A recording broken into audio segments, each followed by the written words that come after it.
Hello guys, আজি আমি যাবলৈ ওলাইছো 12 ঘণ্টা অখণ্ড পালনাম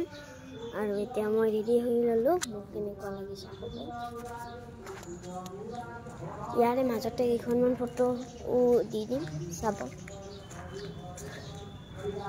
এতিয়া ওলাই আছো চাই থাকক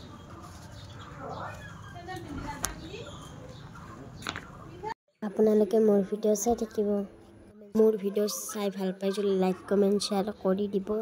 এতিয়া মই যাবলৈ ওলালোহি মা বাবা আৰু এতিয়া ময়ে যাম পিছত আৰু বাহঁতৰ লগত আৰু যাম আকৌ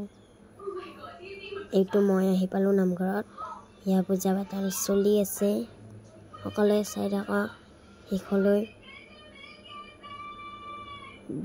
দুই নম্বৰ ঠাইতো যাম ভাতে মেলা এটা ঠাইত যাম এটা চাওক